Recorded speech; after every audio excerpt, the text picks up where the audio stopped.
Hello friends, मैं Lalit Yadav TRE campus में आपका एक बार फिर से स्वागत करता हूं। उम्मीद है आप घर पर सब स्वस्थ होंगे।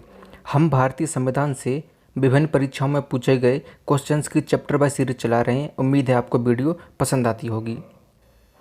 यदि आप इनमें से किसी भी एग्जाम की तैयारी कर रहे हैं तो ये सीरीज आपके लिए बहुत ही ज़्यादा फ़ायदेमंद होने वाली है। मैं सारे प्रीवियस ईयर क्वेश्चन उठा रहा हूँ जो आपको आने वाले एग्जाम में आप वीडियो को पूरा करें और ध्यान से देखा करें। ठीक है, इस वीडियो में हम भारत की न्यायपालिका से संबंधित क्वेश्चन को डिस्कस करेंगे। तो चलिए पहला क्वेश्चन देखते हैं। भारत के उच्चतम न्यायालय के न्यायाधीशों की नियुक्ति कौन करता है? सुप्रीम कोर्ट के मुख्य न्यायाधीश की नियुक्ति की जाती है, ये आपकी की जाती है राष्ट्रपति के द्वारा। देखते हैं, सर्वोच्च न्यायालय के न्यायाधीश किस आयु में सेवानिवृत्त होते हैं? जो सुप्रीम कोर्ट के जज हैं वो सेवानिवृत्त कब होते हैं, कब रिटायर होते हैं? तो इनकी मैक्सिमम जो एज है वो कब तक रह सकते हैं? 65 साल तक, 65 ईयर्स तक क्या कर सकते हैं? अपने पद पर रह सकते हैं। अगर इनकी एज 65 साल हो गई है तो ये अपने पद से रिटायर हो जाते हैं। ठीक है। अच्छा, अगर आपसे पूछे हाई कोर्ट की कितनी है तो हाई कोर्ट की 62 साल है और सुप्रीम कोर्ट की 65 साल है। ठीक है, चलिए अगला क्वेश्चन देखते हैं। सर्वोच्च न्यायालय के वर्तमान मुख्य न्यायाधीश कौन हैं? प्रेजेंट में आपसे पूछेगा कि अप्रैल के बाद से कौन बन गए हैं, तो ये आपके बन गए हैं एन.बी. रमन्ना। एन.बी. रमन्ना हमारे वर्तमान में सुप्रीम कोर्ट के मुख्य न्यायाधीश हैं। ठीक है। अगर आपसे पूछे कि इन्होंने किसकी जगह ली है तो इन्होंने शरद अरविंद बोबड़े जी की जगह ली है, जो इनसे पहले क्या थे? सुप्रीम कोर्ट के मुख्य न्यायाधीश थे। ठीक है। आपको एक ऑप्शन दिख रहा होगा सी, ये क्या है? जो जनरल बिपिन रावत हैं वर्तमान हमारे देश के क्या बने थे? ये पहले CDS चीफ डिफेंस सर्विसेज क्या बने थे? अध्यक्ष बने थे ये जनरल बिपिन रावत। एक और ऑप्शन देखिए डी, जो रमेश पोखरियाल निशंक हैं, ये आपको पता है कौन है? ये भारत के शिक्षा मंत्री हैं। सेंटर में कौन है? ये शिक्षा मंत्री हैं रमेश पोखरियाल निशंक जी। ठीक है, तो इस क्वेश्चन का आंसर हो जाएगा तो option number B, N B. Ramanna. चलिए अगला क्वेश्चन देखते हैं। भारत के प्रथम मुख्य न्यायाधीश कौन थे?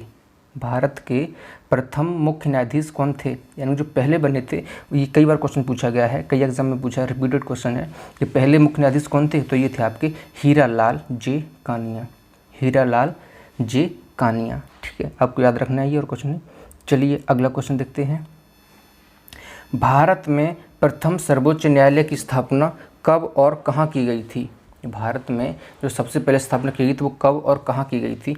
ये आपकी की गई थी 1774 में कोलकाता में। कहाँ पर की गई थी? 1774 में कोलकाता में की गई थी। ठीक है, चलिए अगला क्वेश्चन देखते हैं।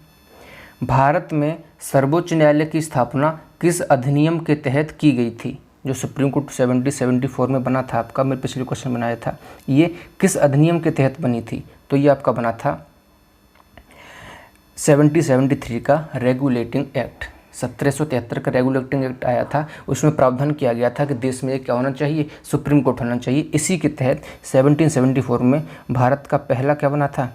पहला सुप्रीम कोर्ट स्थापित हुआ था। पूछ लिया आपसे कहाँ, तो ये था आपका कोलकाता में। कहाँ हुआ था? कोलकाता। सर्वोच्च न्यायालय के न्यायाधीशों के वेतन और भत्ते कहाँ से दिए जाते हैं? काफ़ी अच्छा क्वेश्चन है। ये पूछा है कि जो सर्वोच्च न्यायालय के न्यायाधीश होते हैं इनके वेतन और भत्ते कहाँ से दिए जाते हैं? तो ये दिए जाते हैं भारत की संचित निधि से। कहाँ से दिए जाते हैं? भारत की संचित निधि से। अच्छा, जो भारत के संविधान में आर्टिकल 125 है, ये क्या कहता है? ये कहता है कि जो मुख्य सुप्रीम कोर्ट के न्यायाधीशों को जो वेतन मिलेगा और जो सुविधाएं दी जाएंगी वो कहाँ से दी जाएंगी? भारत की संचित निधि से दिए जाने का प्रावधान संविधान में किया गया है। ठीक है, चलिए अगला क्वेश्चन देखते हैं। उच्चतम न्यायालय की प्रथम महिला न्यायाधीश कौन थी? जो सुप्रीम कोर्ट की पहली महिला न्यायाधीश आपसे पूछे कौन थी, तो ये आपको इसका सही उत्तर हो जाएगा। आपको याद रखना है फातिमा बीबी। कौन थी? फातिमा बीबी। अच्छा, अगर ये इसी क्वेश्चन को और टफ बनाएगा तो क्या पूछेगा? तो ये आपसे पूछेगा कि ये कब बनी थी, तो ये बनी थी 1989 से 92 तक। ठीक है, कब बनी थी? 1989 से 1992 तक। चलिए अगला क्वेश्चन देखते हैं। भारत में उच्चतम न्यायालय के न्यायाधीश के रूप में नियुक्ति के लिए निम्नलिखित में से कौन सी अर्हता अनिवार्य नहीं है? इनमें से ऐसी कौन सी जो क्वालिटी है वो मैंडेटरी नहीं है, मतलब कंपलसरी नहीं कि होना ही होना चाहिए। ठीक है, ये आपको से पूछा है, तो जो इसका सही ऑप्शन हो जाएगा, देखिए जो ऑप्शन ए है, भारत का नागरिक होना चाहिए, बिल्कुल होना चाहिए। एक या अधिक उच्च न्यायालय में कम से कम 10 वर्ष तक अधिवक्ता के रूप में कार्य किया हो, बिल्कुल किया हो। एक प्रतिष्ठित अधिवक्ता होना चाहिए। बिल्कुल, जब तक कानून का जानकार नहीं होगा जज कैसे बन जाएगा। तो जिसका सही उत्तर हो जाएगा उसकी आयु 35 वर्ष होनी चाहिए। ऐसा कोई कंपलसरी नहीं है कि एज कितनी, इस बारे में संविधान में कोई विशेष प्रावधान नहीं किए गए हैं कि इस पर्टिकुलर एज का ही बन पाएगा। ठीक है, चलिए अगला क्वेश्चन देखते हैं। उच्चतम न्यायालय के सेवानिवृत्ति न्यायाधीशों के लिए कहाँ पर वकालत की मनाही है? यानी कि सुप्रीम कोर्ट से जो जज रिटायर हो जाएंगे, जो न्यायाधीश रिटायर हो जाएंगे, उसके बाद उन्हें कहाँ पर वकालत करने की मनाही है, कहाँ पर नहीं कर सकते। ठीक है, तो जो इसका सही उत्तर हो जाएगा ऑप्शन नंबर बी, किसी भी न्यायालय में। वो भारत के किसी भी न्यायालय में वकालत नहीं कर सकते, ये कंडीशन है। ठीक है, किसी भी न्यायालय में वकालत करने का उनको अधिकार नहीं रह जाता है। फिर अगर आप एक बार भारत के सुप्रीम कोर्ट के जज मुख्य न्यायाधीश रह चुके हैं, फिर उसके बाद आप कहीं भी वकालत नहीं कर सकते। ठीक है, चलिए अगला क्वेश्चन देखते हैं। वर्तमान में भारत में कितने उच्च न्यायालय हैं? क्वेश्चन को ध्यान से देखिएगा। कितने पूछे? कितने उच्च न्यायालय, क्या पूछा है? उच्च न्यायालय पूछा है। ठीक है, उच्च न्यायालय कितने हैं? तो भारत में कितने हैं? वर्तमान में इनकी संख्या हो गई है 25। इससे पहले 24 थी। ठीक है, इससे पहले 24 थी, अब एक बढ़कर कितना हो गया है?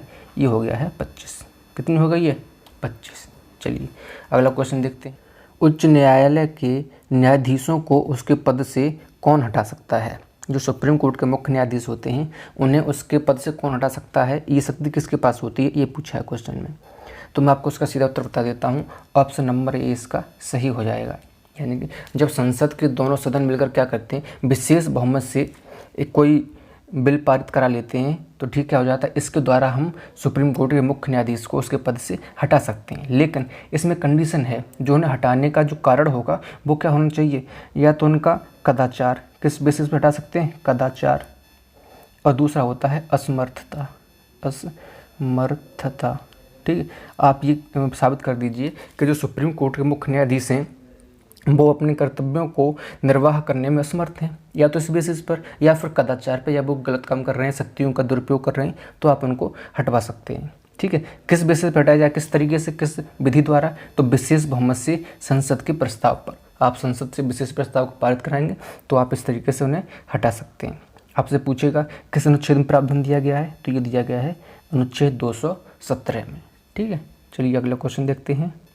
उच्च न्यायालय जिसे पहली महिला मुख्य न्यायाधीश प्राप्त होने का गौरव प्राप्त हुआ है, यानी कि ऐसा कौन सा उच्च न्यायालय है जिसमें पहली महिला न्यायाधीश की नियुक्ति की गई थी? ठीक है, तो जिसमें इसका सही उत्तर हो जाएगा option number D, Himachal Pradesh उच्च न्यायालय। हिमाचल प्रदेश उच्च न्यायालय में मैं आपको बताना चाहूँगा कि लीला सेठ, इनकी नाम था इनका लीला सेठ। अच्छा, आपसे पूछ कब नियुक्त की गई थी? तो ये की गई थी 1991 में। 1991 में लीला सेठ को हिमाचल प्रदेश की पहली महिला मुख्य न्यायाधीश नियुक्त किया गया था। ठीक है, चलिए अगला क्वेश्चन देखते हैं। भारत के उच्चतम न्यायालय की स्थापना की गई थी। जो भारत का उच्चतम न्यायालय है उसकी स्थापना की गई थी, किसके द्वारा की गई थी? तो ये की गई थी, भारत की बात कर रहा है, भारत की गई थी संविधान के द्वारा। किसके द्वारा? संविधान के द्वारा। देखिए हुआ क्या था कि 28 जनवरी 1950 को क्या हुई थी? एक संविधान की बैठक हुई थी। 28 जनवरी 1950 में क्या हुई थी? संविधान की बैठक हुई थी। इसमें निर्णय लिया गया था कि भारतीय संविधान 124 के अकॉर्डिंग क्या होगा, भारत में एक सुप्रीम कोर्ट होना चाहिए। अच्छा, तो जब सुप्रीम कोर्ट गठित किया गया था उस समय, जब मूल 1950 में 1950 में क्या था, तब वर्तमान में 8 कितने 7 + 1 7 अन्य न्यायाधीश और एक मुख्य न्यायाधीश थे। और वर्तमान में आपको बता चुका हूँ, चलिए फिर से बता देता हूँ। अगर आपसे वर्तमान में पूछेगा तो वर्तमान में 33 + 1 यानी कि 34 कितने हो जाएंगे? 34 न्यायाधीश हैं सुप्रीम कोर्ट में। ठीक है, ये मैं सुप्रीम कोर्ट की बात कर रहा हूँ, हाई कोर्ट मत लगा देना। ठीक है, चलिए अगला क्वेश्चन देखते हैं। भारतीय न्यायपालिका के शीर्ष पर कौन आता है? जो भारतीय न्यायपालिका है उसके शीर्ष पर कौन आता है? तो ये आता है जो भारत का क्या है, सर्वोच्च न्यायालय। भारत का सर्वोच्च न्यायालय कहाँ पर आता है? शीर्ष पर। देखिए जो भारत की न्यायालय की व्यवस्था है वो त्रिभुजाकार है। त्रिभुजाकार का मतलब क्या है कि भारत के सबसे शीर्ष पर कौन आता है? Supreme court. Supreme court. और ये पूरे भारत में कितने होते हैं? एक होगा। इसके बाद आता है हाई कोर्ट। क्या आता है? High court. हाई कोर्ट वर्तमान में कितने हैं? 25, कितने हैं? 25 हैं।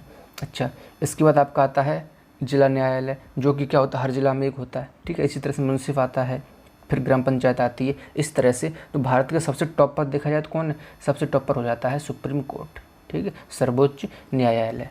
चलिए अगला क्वेश्चन देखते हैं। उच्चतम न्यायालय के मुख्य न्यायाधीश की नियुक्ति कौन करता है? जो सुप्रीम कोर्ट का मुख्य न्यायाधीश होता है उसकी नियुक्ति किसके द्वारा की जाती है? ये की जाती है आपके राष्ट्रपति जी के द्वारा। चलिए अगला क्वेश्चन देखते हैं। निम्नलिखित में से कौन से अनुच्छेद 143 के तहत सर्वोच्च न्यायालय से परामर्श मांग सकता है? ऐसा कौन सा व्यक्ति है जो 123 के तहत, 143 के तहत, 143 के तहत सुप्रीम कोर्ट के न्यायाधीश से क्या मांग सकता है? परामर्श मांग सकता है। तो ये शक्ति दी जाती है, बुद्धि जाती है भारत के राष्ट्रपति द्वारा। कौन मांग सकता है? भारत का राष्ट्रपति 143 के तहत सुप्रीम कोर्ट के न्यायाधीशों से क्या मांग सकता है? परामर्श मांग सकता है। ऐसा संविधान में प्रावधान किया गया है अनुच्छेद 143 के तहत, ठीक है, 143 के तहत मांग सकता है। चलिए अगला क्वेश्चन देखते हैं। भारतीय संविधान का अंतिम व्याख्याकार कौन है? जो भारत का संविधान है उसका अंतिम व्याख्याकार कौन है? जो पिछला क्वेश्चन था ना, आपको अगर याद हो तो सबसे अंतिम पर, सर्वोच्च पर कौन है?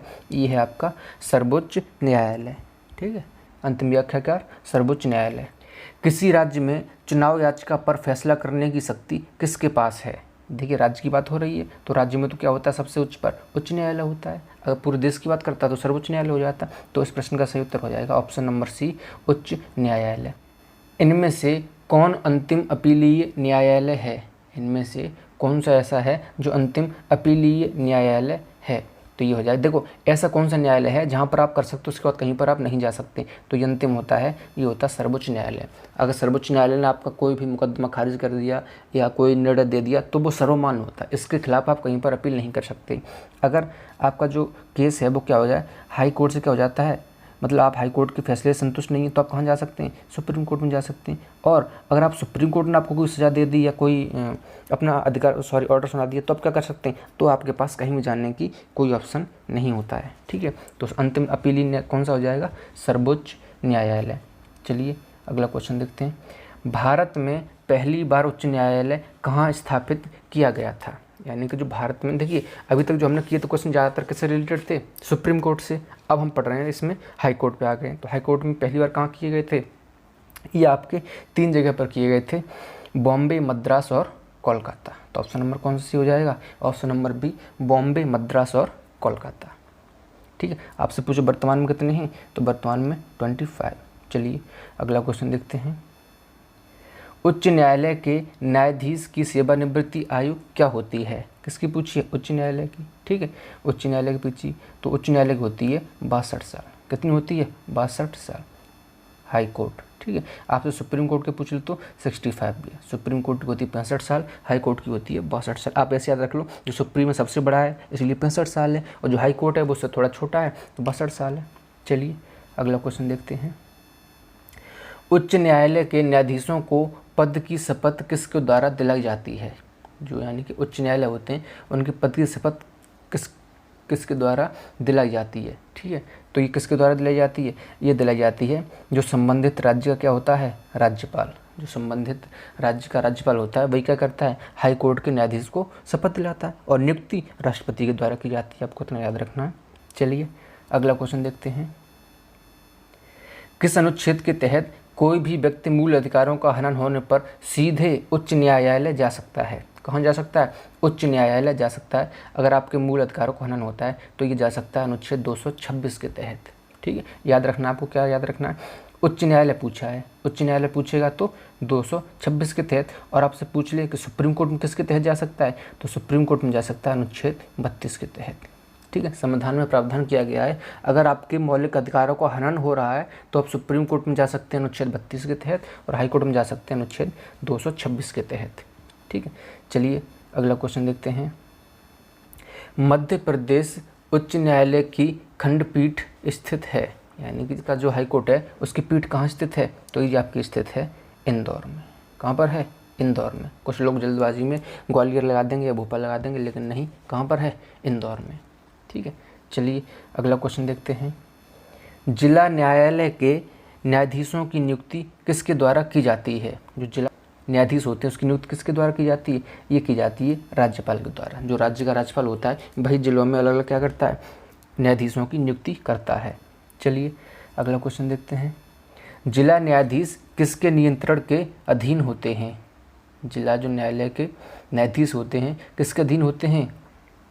तो जो अंडर में आते हैं, देखिए जिला न्यायालय तो किसके अंदर में आएगा? तो ये आएगा आपका उच्च न्यायालय, ठीक है। और उच्च न्यायालय किसके अंडर में आएगा? ये सुप्रीम कोर्ट के आएगा। ये तुम्हारी मैंने बताया था आपको किस तरह की संरचना भारत में इस तरह की है। सबसे ऊपर कौन है? सुप्रीम कोर्ट, ठीक है। फिर उसके नीचे आते हैं हाई कोर्ट, हाई कोर्ट के बाद फिर जिला न्यायालय आते हैं, ठीक। इस तरह से आपको याद रखना है।